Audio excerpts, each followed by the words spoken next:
बच्चे class 10th में हैं और 2025 में अपना सामाजिक विज्ञान का पेपर देने वाले हैं। तो मेरे प्यारे बच्चों, आज की इस वीडियो में हम लेकर आ गए हैं पूरी किताब का 70 नंबर बिल्कुल पक्का। देखो, इस वीडियो को पूरा देखने के बाद आपके 70 नंबर A to Z पूरे के पूरे कंप्लीट हो जाएंगे। ठीक है, देखो पेपर में वही प्रश्न आएंगे जो मैं आप लोगों को पढ़ाऊंगा। ठीक है, एक एक करके आप लोग क्या करो, पूरी की पूरी वीडियो देखो और अपने 70 नंबर एक ही वीडियो में प्राप्त करो। ठीक है, क्योंकि इस वीडियो में हम वो प्रश्न लेकर आए हैं जो कि 2025 में जैसे ही आप लोग अपना पेपर देने जाएंगे। ठीक है, जब आप लोग अपना पेपर देने जाएंगे तो आप लोगों को पेपर में यही वाले प्रश्न रखे मिलेंगे। ठीक है, जो मैं प्रश्न आप लोगों को आज की इस वीडियो में पढ़ाऊंगा, सिर्फ आप लोग यही वाले प्रश्न पढ़ के चले जाना और यही वाले प्रश्न आप लोगों को पेपर में रखे हुए मिलेंगे। देखो, सबसे पहले बात करेंगे very very most important objective प्रश्नों के बारे में। ठीक है, तो सबसे पहले हम आप लोगों को बताएंगे ऑब्जेक्टिव प्रश्न। तो सबसे पहले हम आप लोगों को ऑब्जेक्टिव क्वेश्चन बताएंगे जो कि मेरे प्यारे बच्चों आप लोगों के पेपर में 20 नंबर के ऑब्जेक्टिव प्रश्न आएंगे। ठीक है, तो सबसे पहले हम देखो बात करते हैं प्रश्न नंबर 1 के बारे में। तो प्रश्न नंबर 1 देखो हमसे क्या कह रहा है कि इटली का एकीकरण कब पूरा हुआ। देखो, इटली का एकीकरण कब पूरा हुआ, तो ए ऑप्शन है 1871, बी ऑप्शन है 1873, सी ऑप्शन है 1876 और डी ऑप्शन है 1889। अब देखो यहाँ पर प्रश्न देखो कह रहा है कि जो इटली का जो एकीकरण है वो कब पूरा हुआ।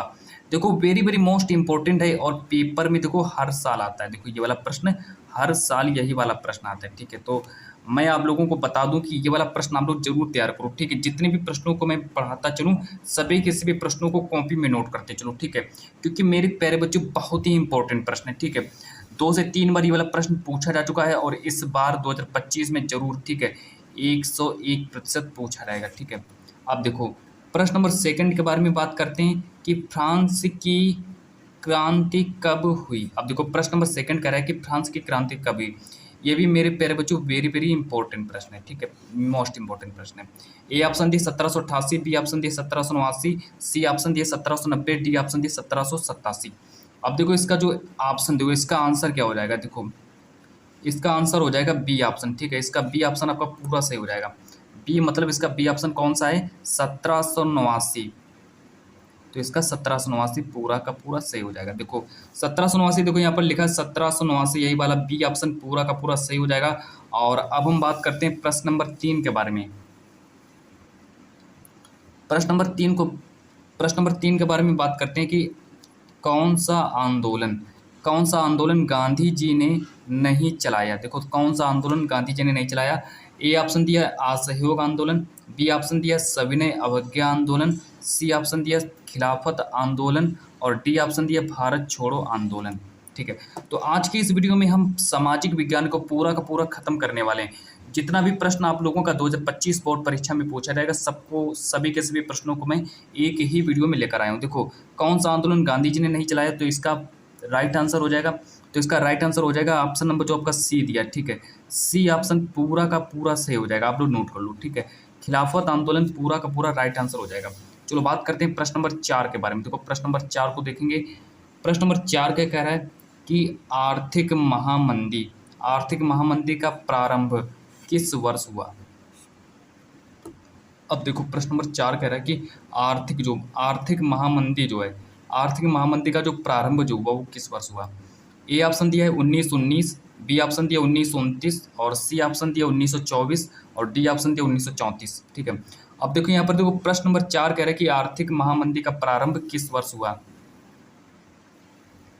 आर्थिक महामंदी का प्रारंभ किस वर्ष हुआ, तो इसका जो राइट आंसर जो है बी ऑप्शन पूरा का पूरा सही हो जाएगा। ठीक है, तो बी ऑप्शन आप लोगों का पूरा सही हो जाएगा, 1929 बिल्कुल पूरा सही ऑप्शन हो जाएगा। चलो अब बात करते हैं प्रश्न नंबर 5 के बारे में। और प्रश्न नंबर 5 को देखेंगे कि प्रथम विश्व युद्ध का प्रारंभ कब हुआ। जो प्रथम विश्व युद्ध जो हुआ था वो कब हुआ था, मतलब कि इस प्रश्न का कहने का मतलब है कि प्रथम विश्व युद्ध का जो प्रारंभ हुआ था, मतलब उसका जो स्टार्ट, प्रथम विश्व युद्ध कब से स्टार्ट हुआ था, तो ये बताना है।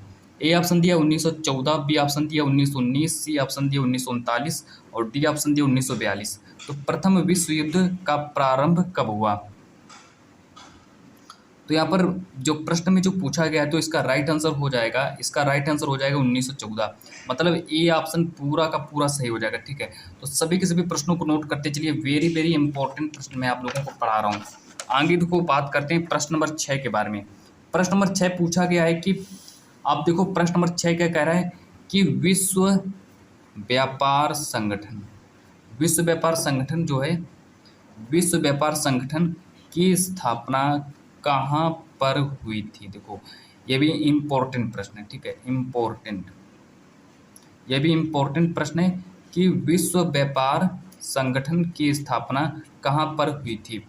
तो ए ऑप्शन दिया न्यूयॉर्क, बी ऑप्शन दिया वाशिंगटन, सी ऑप्शन दिया जिनेवा और डी ऑप्शन दिया ऑस्ट्रिया।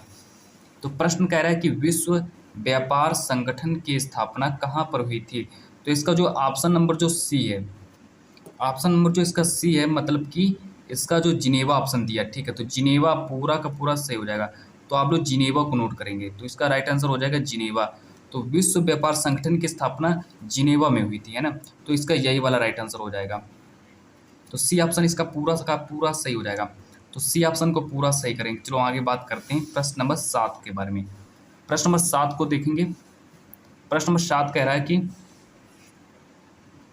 केसरी, ठीक है, जो आपका केसरी है, ये केसरी क्या है? केसरी एक समाचार पत्र है।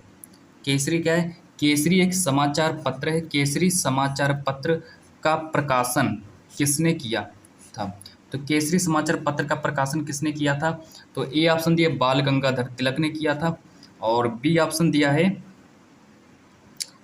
बी ऑप्शन दिया महात्मा गांधी ने, और सी ऑप्शन दिया विपिन चंद्र पाल, और डी ऑप्शन दिया जवाहरलाल नेहरू। देखो मेरे प्यारे बच्चों, वेरी वेरी इंपॉर्टेंट प्रश्न है, ठीक है, कि प्रश्न नंबर 7 कह रहा है कि केसरी समाचार पत्र का प्रकाशन किसने किया था? अब देखो मेरे प्यारे बच्चों, यह प्रश्न मैं आप लोगों के लिए छोड़ रहा हूँ, ठीक है। आप लोग क्या करिए, आप लोग सभी के सभी लोग कमेंट में करके बताओ, ठीक है, कमेंट में करके बताओ कि इस प्रश्न का आंसर क्या होगा, है ना। तो सभी के सभी बच्चे कमेंट करेंगे, जिससे कि मुझे ये पता चल जाए कि बच्चों की जो तैयारी है वो किस लेवल की चल रही है, मतलब उनकी जो तैयारी है अच्छी चल रही है, खराब चल रही है। अगर आप लोग मुझे इस प्रश्न का आंसर मुझे कमेंट में बताएंगे तो मुझे पता चल जाएगा कि आपकी जो तैयारी है बिल्कुल ही बहुत ही अच्छी तरीके से चल रही है। चलो अब बात करते हैं प्रश्न नंबर 8 के बारे में। सभी के सभी बच्चे कमेंट में आंसर जरूर बताएं, है ना।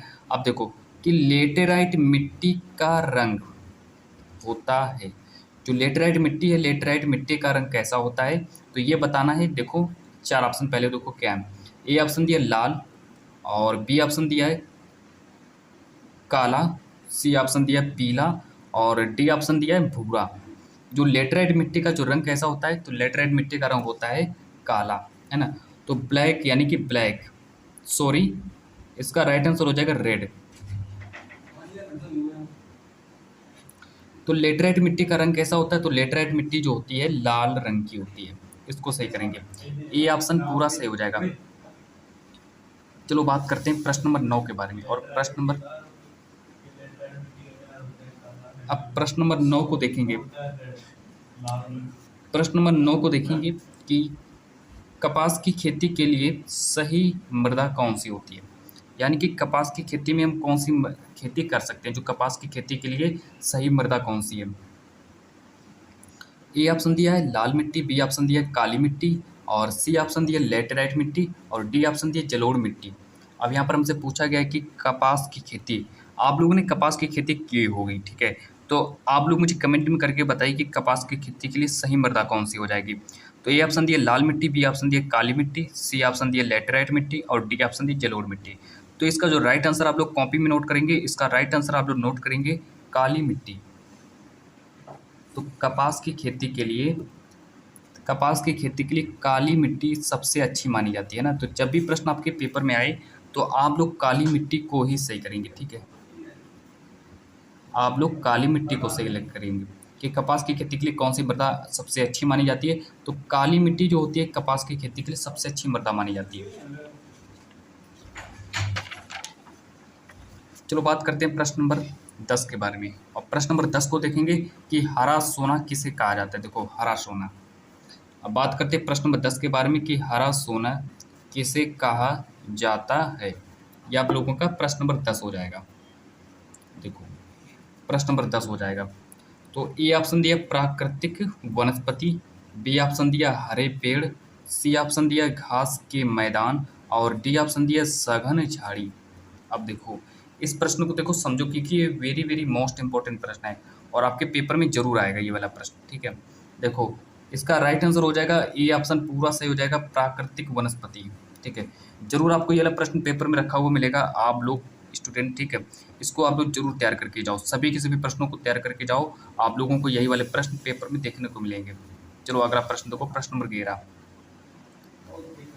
प्रश्न नंबर 11 को देखेंगे कि देश के किन दो राज्यों में जल की कमी रहती है। देश के हमें ऐसे दो राज्य बताने हैं जहाँ पर जल की अक्सर कमी पाई जाती है ना। तो बताना है कि देश के ऐसे कौन से दो राज्य हैं, ठीक है, दो राज्यों का नाम बताना है। देश के ऐसे कौन से दो राज्य हैं जहाँ पर जल की कमी पाई जाती है। तो ए ऑप्शन दिया उड़ीसा और छत्तीसगढ़। देखो ए ऑप्शन क्या दिया, ए ऑप्शन दिया उड़ीसा और छत्तीसगढ़, बी ऑप्शन दिया है राजस्थान और गुजरात, सी ऑप्शन दिया बंगाल और झारखंड, और डी ऑप्शन दिया बिहार और सिक्किम। अब देखो यहाँ पर देखो देश के किन दो राज्यों में जल की कमी पाई जाती है। तो इसका जो आपका ऑप्शन नंबर जो बी है, ऑप्शन नंबर जो बी है, बी ऑप्शन क्या कह रहा है, राजस्थान, राजस्थान और गुजरात। ठीक है, तो राजस्थान और गुजरात ये दो ऑप्शन आपके बिल्कुल पूरे सही हो जाएंगे। तो यहाँ पर कह रहे हैं कि देश के किन दो राज्यों में जल की कमी पाई जाती है।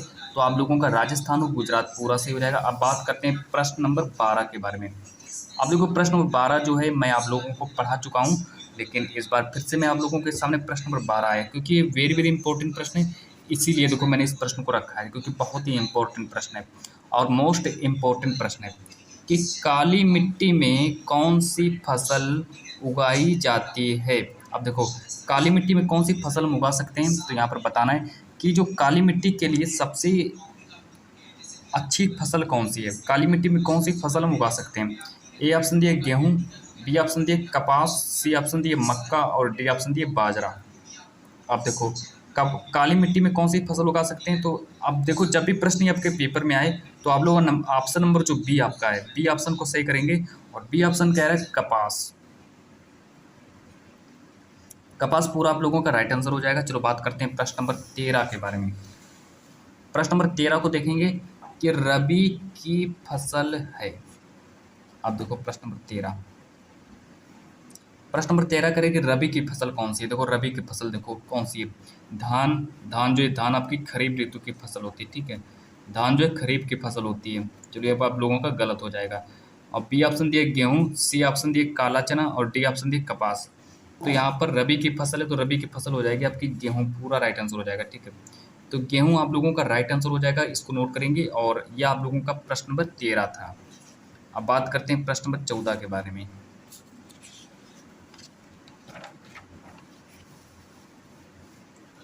चलिए हम प्रश्न नंबर 14 के बारे में बात करने वाले हैं। और यहाँ पर देखिए सबसे पहले बात करेंगे प्रश्न नंबर 14 के बारे में कि किस खनिज को काला सोना कहा जाता है। अब उस खनिज का नाम बताना है जिस खनिज को काला सोना कहते हैं। ए ऑप्शन दिया है हीरा, और बी ऑप्शन दिया जस्ता, सी ऑप्शन दिया कोयला और डी ऑप्शन दिया प्लेटिनम। अब देखो यहाँ पर बात करते हैं कि किस खनिज को काला सोना कहते हैं। अब काला सोना के नाम से यहाँ पर किसको जानते हैं, तो काला सोना के नाम से जानते हैं जो आपका ऑप्शन नंबर जो सी है कोयला। तो कोयला पूरा सही हो जाएगा आप लोगों का। ठीक है, ये वाला ऑप्शन आप लोगों का पूरा सही हो जाएगा। ठीक है, तो आप लोगों का जो ऑप्शन नंबर जो सी है कोयला पूरा सही हो जाएगा। ठीक है, इसको नोट करेंगे। और अब बात करते हैं प्रश्न नंबर 15 के बारे में। प्रश्न नंबर 15 को देखेंगे। प्रश्न नंबर 15 जो वेरी वेरी इंपॉर्टेंट प्रश्न है कि निम्नलिखित में कौन सा लौह खनिज है। अब देखो लौह खनिज कौन सा है ये बताना है कि कौन सा लौह खनिज। प्रश्न को पहले ध्यानपूर्वक पढ़ेंगे, अच्छे से पढ़ेंगे। ठीक है, ताकि पढ़ने में कोई दिक्कत ना हो, इसलिए पढ़ेंगे इसको। देखो कि निम्नलिखित में से कौन सा लौह खनिज है, मतलब लौह खनिज कौन सा है। ए ऑप्शन दिया मैग्नीज, और बी ऑप्शन दिया बॉक्साइट, सी ऑप्शन दिया सोना, डी ऑप्शन दिया अभ्रक। तो पूछ रहा है कि निम्नलिखित में से कौन सा लौह खनिज है। तो इसका जो राइट आंसर जो हो जाएगा, इसका ए ऑप्शन जो दिया है, ए ऑप्शन पूरा सही हो जाएगा, मतलब मैग्नीज। देखो तो 15 जो प्रश्न नंबर जो 15 है, प्रश्न नंबर 15 का ए ऑप्शन पूरा का पूरा सही हो जाएगा। तो देखो इसका राइट आंसर हो जाएगा मैग्नीज, मतलब कि निम्नलिखित में से कौन सा लौह खनिज है। तो इसका राइट आंसर हो जाएगा मैग्नीज। चलो बात करते हैं प्रश्न नंबर 16 के बारे में। प्रश्न नंबर 16 के बारे में बात करते हैं। प्रश्न नंबर 16 कह रहा है कि हेमेटाइट, हेमेटाइट का संबंध किस खनिज से है? हेमेटाइट जो है, हेमेटाइट का संबंध किस खनिज से? देखो हेमेटाइट किस में आता है, तो हेमेटाइट देखो ए ऑप्शन दिया है तांबा, बी ऑप्शन दिया है बॉक्साइट, सी ऑप्शन दिया है सोना और डी ऑप्शन दिया है लौह अयस्क। चलो बात करते हैं कि हेमेटाइट का संबंध, इसका संबंध पूछा गया है कि जो हेमेटाइट है, हेमेटाइट का संबंध किस खनिज से होता है ना, तो उस खनिज का नाम बताना है। ए ऑप्शन दिया है तांबा, बी ऑप्शन दिया बॉक्साइट, सी ऑप्शन दिया है सोना और डी ऑप्शन दिया है लौह अयस्क। तो यहाँ पर इसका जो राइट आंसर जो हो जाएगा ऑप्शन नंबर जो आपका डी नंबर है, डी नंबर है, मतलब कि लौह अयस्क। नोट कर लो सभी लोग, लौह अयस्क पूरा सही हो जाएगा। चलो बात करते हैं प्रश्न नंबर 17 के बारे में। प्रश्न नंबर 17 कह रहा है कि लौह अयस्क किस प्रकार का संसाधन है? अब देखो बात करते हैं प्रश्न नंबर 17 के बारे में। प्रश्न नंबर 17 कह रहा है कि जो लौह अयस्क जो है, लौह अयस्क जो है ये किस प्रकार का संसाधन है? ए ऑप्शन दिया है नवीकरण योग्य संसाधन, बी ऑप्शन दिया जैव, सी ऑप्शन दिया प्रवाह और डी ऑप्शन दिया अनवीकरण योग्य। ठीक है, तो देखो बात करते हैं प्रश्न नंबर 17, ये आपका याद रखेंगे इसको। तो इसका जो ऑप्शन नंबर जो डी दिया है, डी ऑप्शन दिया है अनवीकरण योग्य। ठीक है, तो डी ऑप्शन पूरा का पूरा सही हो जाएगा। ठीक है, मतलब डी ऑप्शन लिखा है अनवीकरण, सभी के सभी बच्चे नोट करेंगे इस प्रश्न को, अनवीकरण योग्य। तो ये इस प्रश्न का आंसर हो जाएगा, अनवीकरण योग्य, है ना। तो सभी के सभी बच्चे इस प्रश्न को अच्छे से नोट करेंगे क्योंकि ये वाला प्रश्न जरूर पेपर में आएगा, आप लोगों के पेपर में जरूर आएगा ये वाला प्रश्न। देखो आगे देखो प्रश्न नंबर 18, प्रश्न नंबर 18 कह रहा है, देखो क्या कह रहा है प्रश्न नंबर 18। प्रश्न नंबर 18 को देखेंगे, प्रश्न नंबर 18 देखेंगे, फिर उसके 4 ऑप्शन देखेंगे। देखो देखो यहाँ पर देखो कह रहा है प्रश्न नंबर 18 कि निम्नलिखित में से कौन सा राजनीतिक, राजनीतिक देखो ये लिखा है राजनीतिक दल राष्ट्रीय पार्टी नहीं है। एक बार और पढ़ेंगे प्रश्न को, आसानी से पढ़ेंगे, ठीक है, ताकि प्रश्न पूरा समझ में आ जाए कि निम्नलिखित में से कौन सा राजनीतिक दल राष्ट्रीय पार्टी नहीं है। अब देखो 4 ऑप्शन देखो क्या है इसके। ए ऑप्शन दिया है Bharatiya Janata party, B option दिया है Bahujan Samaj party, C option दिया है इंडियन नेशनल कांग्रेस और डी ऑप्शन दिया है समाजवादी पार्टी। अब देखो यहाँ पर बताना है कि निम्नलिखित में से, निम्नलिखित में से कौन सा निम्नलिखित में से कौन सा राजनीतिक दल राष्ट्रीय पार्टी नहीं है। तो इसका जो आपका सर नंबर जो डी है, ठीक है, डी ऑप्शन है समाजवादी पार्टी, है ना। तो समाजवादी पार्टी इसका पूरा का पूरा सही ऑप्शन हो जाएगा।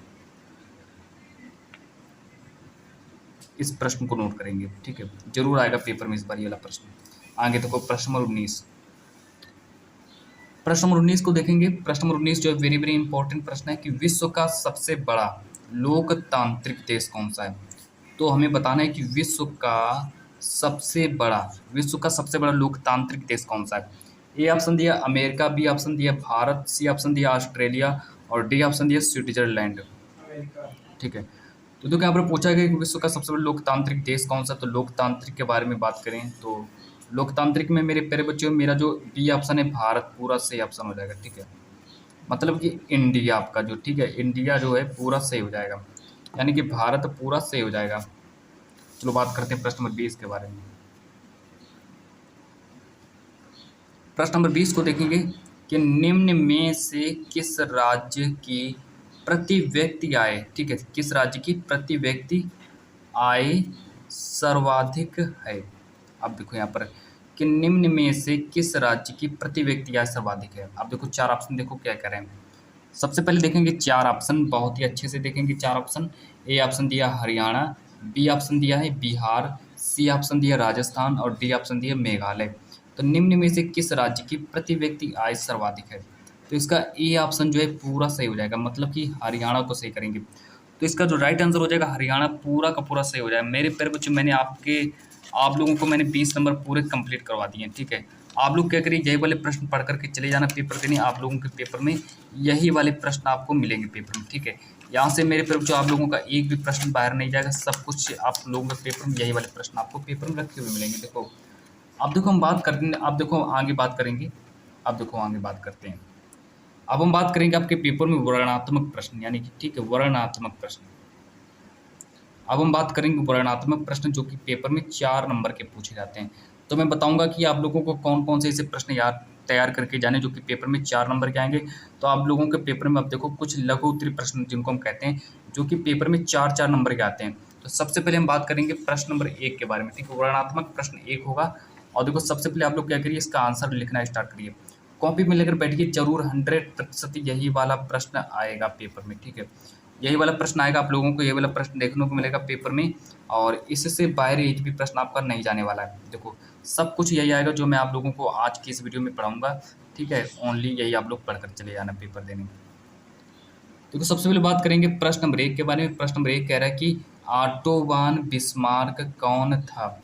ऑटो वन बिस्मार्क कौन था और यह क्यों प्रसिद्ध हुआ? जो ऑटो वन बिस्मार्क जो था यह कौन था और यह क्यों प्रसिद्ध हुआ, तो इसके बारे में बताना है, ठीक है? और इसमें देखिए आप लोगों को क्या करना है, मतलब कि इस तरीके से लिखना है कि ताकि एग्जामिनर को पूरा का पूरा समझ में आ जाए, ठीक है? राइटिंग बनाकर लिखना है और बिल्कुल अच्छे से लिखना है, ठीक है? राइटिंग देखो मैंने जिस तरीके से राइटिंग बनाई है और इसी तरीके से आप लोगों को भी राइटिंग बनानी, ठीक है? क्योंकि वहाँ पर देखो राइटिंग का नंबर भी मिलता है ना? तो राइटिंग का अगर आप लोगों को पूरा का पूरा नंबर चाहिए, ठीक है? नहीं राइटिंग का एक्स्ट्रा अलग से नंबर चाहिए, तो आप लोगों को राइटिंग पर बहुत ही अच्छे से ध्यान देना है ना? क्योंकि यहाँ पर लिखेंगे कि ऑटो वन बिस्मार्क जर्मनी का प्रथम चांसलर होने के साथ साथ यूरोप का नेता भी था, इतना लिखेंगे, ठीक है? तो अब आप लोग क्या करिए, प्रश्न में डालिए कि ऑटो वन बिस्मार्क कौन था, यह क्यों प्रसिद्ध हुआ। अब यहाँ से लिखना स्टार्ट करेंगे कि ऑटो वन बिस्मार्क जर्मनी का प्रथम चांसलर होने के साथ साथ यूरोप का नेता भी था। अब देखो आगे बात करते हैं। आगे बात करेंगे कि जर्मनी के एकीकरण में बिस्मार्क की प्रमुख भूमिका थी। अब देखो जिस तरीके से अगर हम बात करें कि जर्मनी का जो एकीकरण, ठीक है? जर्मनी का एकीकरण किसने करवाया? तो जर्मनी का जो एकीकरण जो था वो बिस्मार्क ने करवाया। तो इसीलिए यहाँ पर कहा गया है कि जर्मनी के एकीकरण में बिस्मार्क की महत्वपूर्ण यानी कि प्रमुख भूमिका थी, है ना? अब देखो आगे बात करते हैं कि 1870 तक बिस्मार्क ने अपनी रक्त और लोहे की नीति से अपने देश के लिए जीत हासिल की थी। अब इन्होंने देखो क्या किया, जो बिस्मार्क जो थे, ठीक है? बिस्मार्क ने देखो कि 1870 में बिस्मार्क ने 1870 में अपने रक्त और लोहे की नीति से अपने देश के लिए इन्होंने अपने देश के लिए इन्होंने जीत हासिल की थी। इतना आप लोगों ने लिख लिया होगा। अब देखो और आगे बात करते हैं कि 1890 में बिस्मार्क ने अपने पद से त्यागपत्र दे दिया। 1890 में इन्होंने क्या किया कि इन्होंने अपने पद से त्यागपत्र दे दिया। इस तरीके से ये जो आपका प्रश्न नंबर जो 1 है, ठीक है? प्रश्न नंबर 1 आप लोगों का पूरा खत्म हुआ, मतलब कंप्लीट हो चुका है। आप लोग इस प्रश्न का आंसर लिख लो कॉपी में, ज़रूर पेपर में आएगा। आप बिल्कुल आप लोगों को इसी तरीके से लिखना है जिस तरीके से मैंने लिखा है। चलो अब और आगे बात करते हैं प्रश्न नंबर 2 के बारे में। प्रश्न नंबर 2 देखिए वेरी वेरी इंपॉर्टेंट प्रश्न है और यही वाला प्रश्न आप लोगों को पेपर में रखा हुआ मिलेगा, ठीक है? बिल्कुल सेम बिल्कुल यही वाला प्रश्न आएगा और आप लोगों को क्या करना है, सिर्फ इसको याद करना है बस, ठीक है? और पेपर में जब आएगा आप लोगों को इसी तरीके से लिख देना है इस प्रश्न का आंसर। देखो बात करते हैं प्रश्न नंबर 2 के बारे में कि भारतीय राष्ट्रीय आंदोलन में भाग लेने वाले 3 नेताओं के नाम लिखो। जो आपका जो भारतीय राष्ट्रीय आंदोलन, जो आपका भारतीय राष्ट्रीय आंदोलन है और भारतीय राष्ट्रीय आंदोलन में भाग लेने वाले हमको 3 नेताओं के नाम बताने हैं। अब देखो 3 नेता हैं, देखो 3 नेताओं के नाम बताने हैं, तो ये आप देखो कि भारतीय राष्ट्रीय उत्तर डालेंगे, आप डालेंगे आंसर, यहाँ पर डालेंगे आंसर और आंसर में लिखना स्टार्ट करेंगे। यहाँ पर लिखेंगे आंसर कि भारतीय राष्ट्रीय आंदोलन में भाग लेने वाले 3 नेताओं के नाम। पहले नेता हैं मोहनदास करमचंद गांधी, दूसरे नेता हैं लाला लाजपत राय और जो तीसरे नेता हैं वो हैं बाल गंगाधर तिलक, ठीक है? इतना आप लोगों को लिखना है, ठीक है? बिल्कुल इसी तरीके से लिखना है जिस तरीके से मैंने लिखा है। जब आप लोग इतना जब लिख देंगे तब एग्जामिनर आप लोगों को 4 नंबर देगा, ठीक है? और जब आप लोग इसका जब आंसर लिखेंगे, ये जो प्रश्न है, ये जो है प्रश्न की ऑटो वन बिस्मार्क कौन था, तो इसका भी आप लोगों को 4 नंबर मिलेगा, ठीक है? अभी मैं आप लोगों को 6-6 नंबर वाले भी प्रश्न बताऊंगा कि 6-6 नंबर में आप लोगों को कौन कौन से ऐसे प्रश्न तैयार करने हैं। तो अब देखिए बात करते हैं प्रश्न नंबर 3 के बारे में।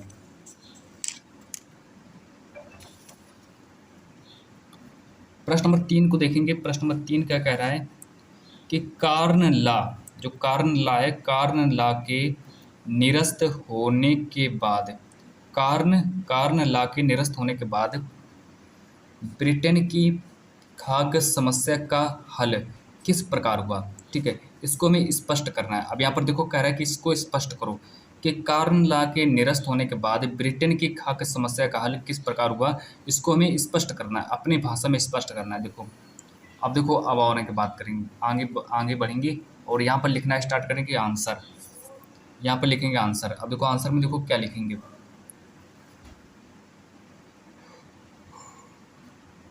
नंबर 1 डालेंगे, नंबर 1 डालेंगे। अब यहाँ से लिखना स्टार्ट करेंगे कि कारण ला के निरस्त होने के बाद ब्रिटेन की खाद्य समस्या हल हो गई। जैसे ही कारण ला निरस्त हुआ, तो कारण ला जैसे ही निरस्त हुआ और उसके निरस्त होने के बाद ही क्या हुआ कि जो ब्रिटेन की जो खाद्य समस्या जो थी वो पूर्ण रूप से हल हो गई। अब देखो क्या हुआ, अब देखो जो अब कम कीमत पर लोगों के लिए खाद्य पदार्थों का आयात करना संभव हो गया। इस तरीके से लिखेंगे नंबर 1, है ना।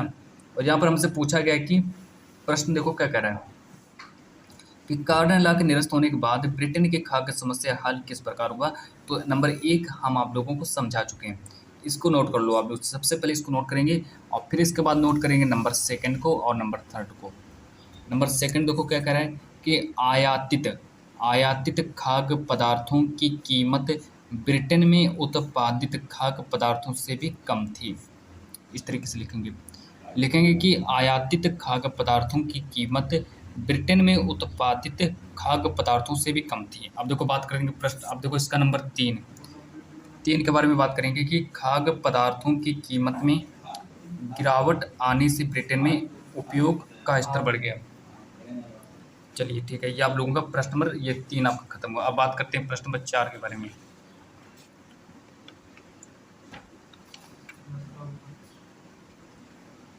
देखिए पूरा 4 नंबर का आएगा पेपर में और इसको देखेंगे प्रश्न नंबर 4 जो कि पूरा का पूरा यही वाला प्रश्न आएगा कि मृदा अपरदन क्या है, इसके 2 कारण लिखें। ठीक है, मृदा अपरदन क्या है, इसके 2 कारण लिखें। तो देखो सबसे पहले इसका आंसर डालेंगे, यहाँ पर लिखेंगे मृदा अपरदन डालेंगे और मृदा के ऊपरी भाग, देखो मृदा के ऊपरी भाग या परत, जो मृदा की जो ऊपरी भाग जो होती है, मृदा का जो ऊपरी जो परत होता है, मृदा के ऊपरी परत को अपने स्थान से, मतलब जो अपना स्थान है, अपने स्थान से दूसरे स्थान पर को जल या हवा द्वारा विस्थापित होना मृदा अपरदन कहलाता है। इतना लिखेंगे। ठीक है, जो कि 4 नंबर का आएगा, यही वाला प्रश्न आप लोगों को पेपर में रखा हुआ मिलेगा। आप देखो आगे बात करते हैं मृदा अपरदन के कारण, है ना। तो क्योंकि यहाँ पर हमसे पूछा गया मृदा अपरदन के 2 कारण, मृदा अपरदन के 2 कारण लिखने हैं। ठीक है, अब देखो पहला कारण क्या है कि वृक्षों की लगातार कटाई से वृक्ष नष्ट हो जाते हैं, जिससे मृदा की सुरक्षा नहीं हो पाती है ना। आप देखो लगातार वृक्ष करते जा रहे हैं, जिससे क्या हो रहा है कि मृदा को पूरी तरीके से हानि पहुंच रही है, उससे क्या हो रहा है कि मृदा की सुरक्षा नहीं हो पा रही है। चलो आगे बात करते हैं प्रश्न नंबर 2 के बारे में। सॉरी, जो नंबर 2 है, दूसरा कारण कि बहता जल मृदा को काटता है और गहरी नालियाँ बनाता है। ये तो आप लोगों का दूसरा कारण हुआ और ये प्रश्न आपका कंप्लीट हुआ। और आज की इस वीडियो का मैं लास्ट प्रश्न लेकर आके आया हूँ, देखिए ये वाला। अभी देखिए प्रश्न नंबर 5 आपका रह चुका है। प्रश्न नंबर 5 के बारे में बात करेंगे, जो कि जरूर पेपर में आएगा। 101% यही वाला प्रश्न आप लोगों को पेपर में रखा हुआ मिलेगा। तो सबसे पहले क्या करेंगे कि प्रश्न नंबर 5 डालेंगे यहाँ पर कि संसाधन संरक्षण से आप क्या समझते हैं, यह क्यों आवश्यक है, कोई 2 कारण बताइए। अब देखो बात करते हैं कि संसाधन संरक्षण से आप क्या समझते हैं, यह क्यों आवश्यक है और इसके कोई 2 कारण बताने। पहले यहाँ पर डालेंगे संसाधन संरक्षण और फिर संसाधन संरक्षण के बारे में लिखेंगे थोड़ा बहुत कि पर्यावरण को बिना क्षति पहुँचाए, मतलब पर्यावरण को कोई भी क्षति ना पहुँचे और संसाधनों का उपयोग भी हो जाए, तो उसको हम संसाधन संरक्षण कहते हैं। इतना समझ में आ गया होगा।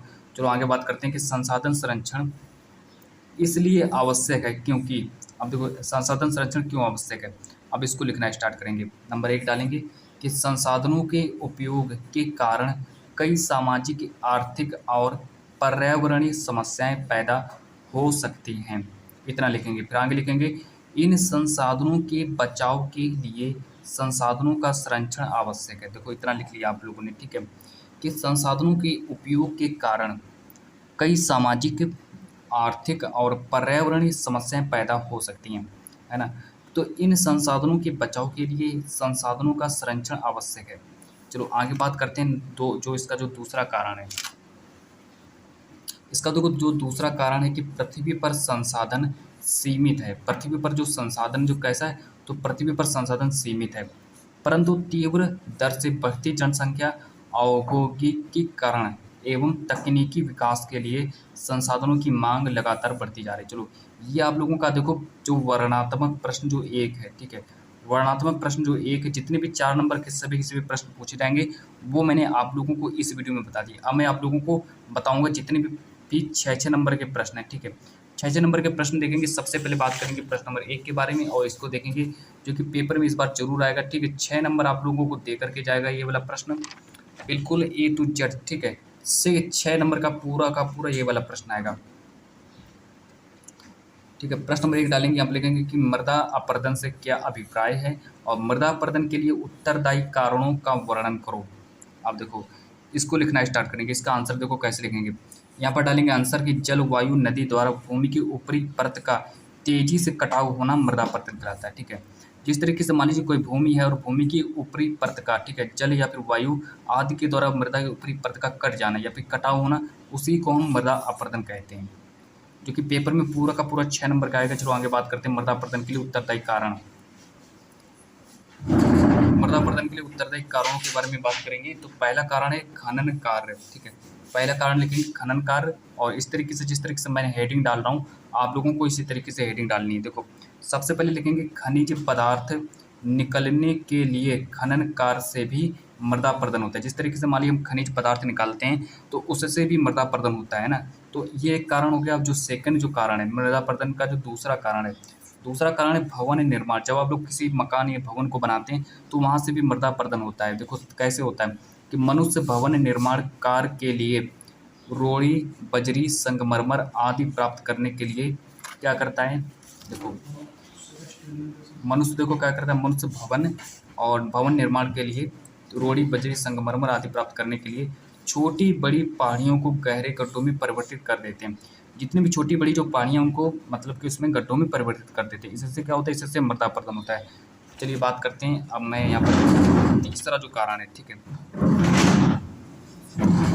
तीसरा कारण है अत्यधिक चारागाह। मतलब कि खेतों में क्या होता है कि बहुत से लोग देखो पशु चराने आते हैं, उससे क्या होता है कि जो पशुओं की जो वनस्पति जो वो समाप्त हो जाती है, ठीक है।